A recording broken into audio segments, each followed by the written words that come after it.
Welcome to Living English. Today, we'll be looking at letters and messages and the best way to ask someone to do something. First, here's the latest episode of our drama, Sisters and Brothers. Steve is taking Anne back to her hotel after their day at the wildlife park.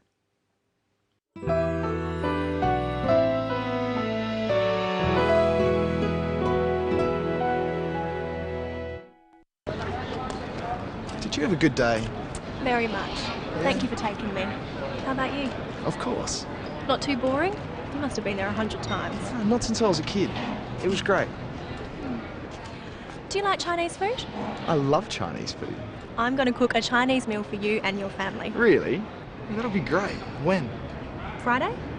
Fantastic. Oh, I'll see you then. Yes. Bye. Bye.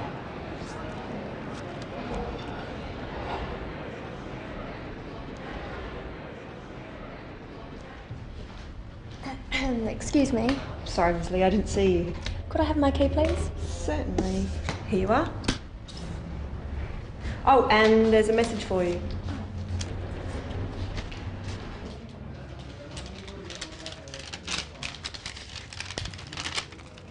Dear Ms. Lee, please call my office. I have some news for you.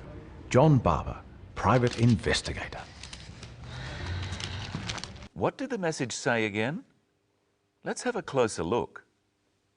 The message says, Dear Ms. Lee, please call my office. I have some news for you. John Barber, private investigator.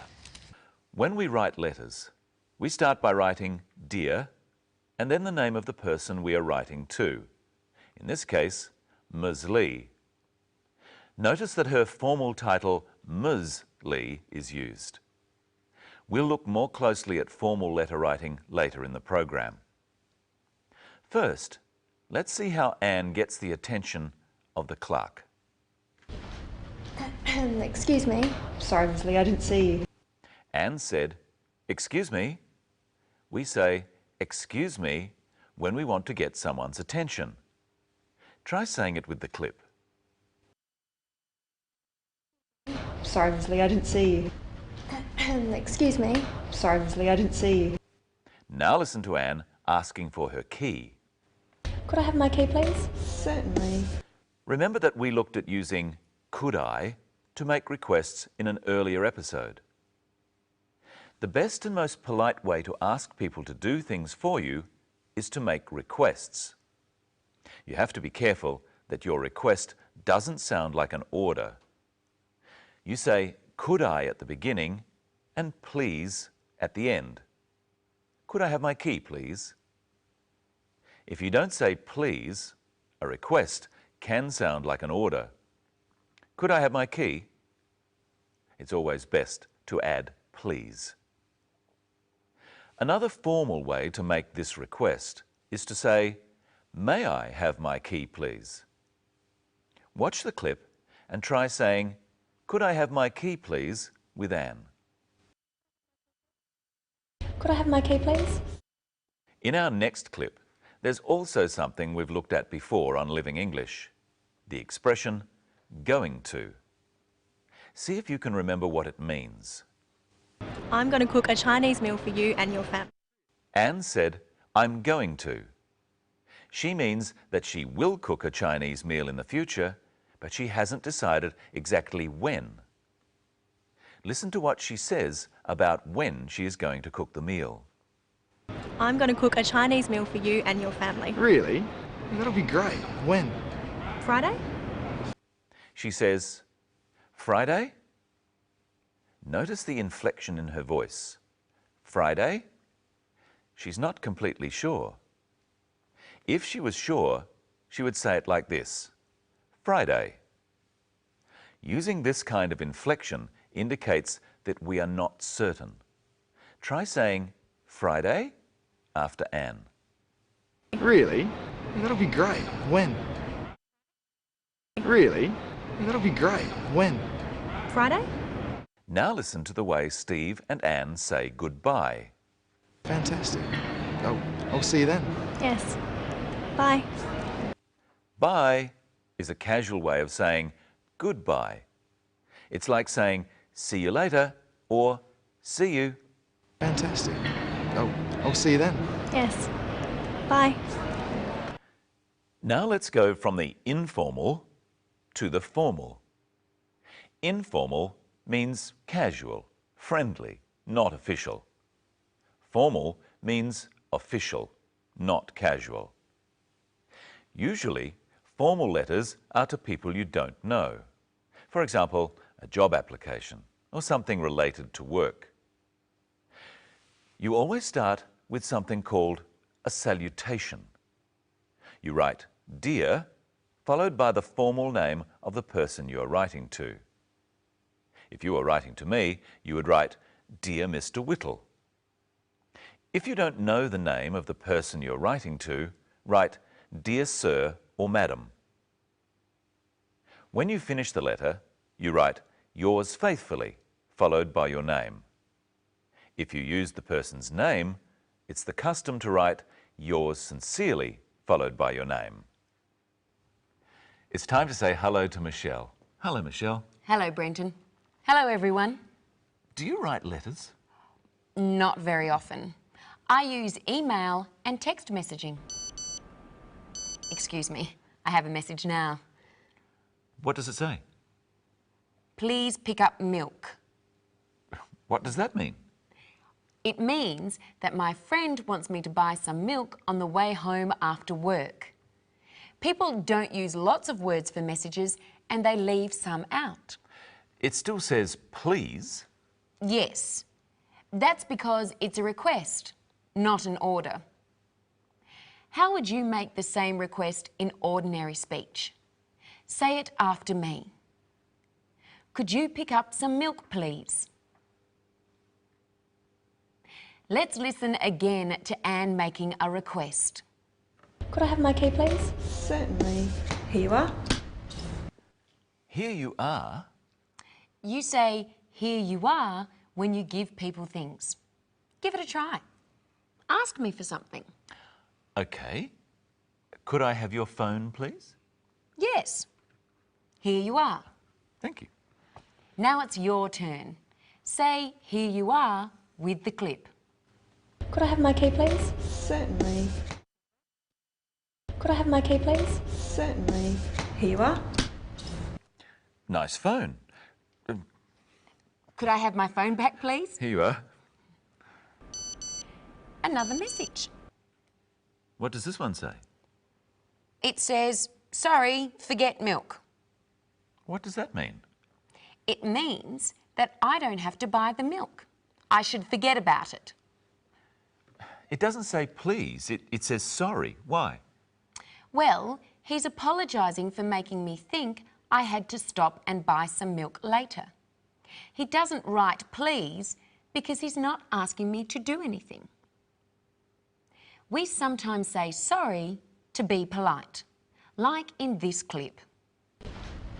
Excuse me. Sorry, Ms. Lee, I didn't see you. Try saying sorry, Ms. Lee, with the clip. Excuse me. Excuse me. Sorry, Ms. Lee, I didn't see you. There are a few phrases in English which can be used to say sorry or apologise. Let's practice them. Sorry. That's okay. When we bump into someone or have a small accident like this, we often just say sorry. Try it at home. Sorry. And in reply, I say, that's okay. Try it home. That's okay. Or I could say, that's all right. You try. That's all right. And here's a common Australian phrase. No worries. You try. No worries. Let's look at some other ways of saying sorry. You can say, I'm sorry, or you can say, pardon me. Try it at home. Pardon me. Another way of saying it is, I beg your pardon. This is more formal. Try it after me. I beg your pardon. This is a more serious apology. Like this. I beg your pardon. I'm so sorry. No worries. We use the same phrases if we don't understand something or don't hear it and we want the person to repeat what they said. Excuse me, Yes. do you have the time? 8:30. I beg your pardon? It's 8:30. You can also use I'm sorry or sorry in the same way. Excuse me, Can I help you? do you have the time? 9:10. Sorry? It's 9:10. Thank you very much. But notice how the inflection changes from when we say sorry to apologise. We'll show you. Sorry. That's all right. Sorry? I said that's all right. There's no need to shout. Practice with me the different ways of saying sorry. Sorry. Sorry. I'm sorry. I'm sorry. Pardon me. Pardon me. I beg your pardon. I beg your pardon. Let's look at another clip now. You must have been there 100 times. Not since I was a kid. Anne says you must have, or you must have been there 100 times. What does she mean by that? She thinks it's certain that Steve has visited the wildlife park many times before. So I could say to Brenton, you must have seen a kangaroo before. Yes, I have. And Michelle, you must have been to Sydney. Yes, I have. Try at home saying you must have. First, been to the zoo. You must have been to the zoo. Flown in a plane. You must have flown in a plane. Had an ice cream. You must have had an ice cream before. There's one thing in that clip that's confusing, Michelle. What's that? Well, let's watch again. You must have been there 100 times. Not since I was a kid. Steve says, not since I was a kid. But a kid is a baby goat, isn't it? Yes. But kid is also slang for young boy or girl. So what are the other words for people at different ages? Well, we start off as a baby. The plural is babies. Then when we start to walk, we're called toddlers. Young boys and girls are called children. One is called a child. And then we are called teenagers, from the age 13 to 19. And then adults. And that's all we have time for today. Next time, we'll look at reporting the past and using did and didn't.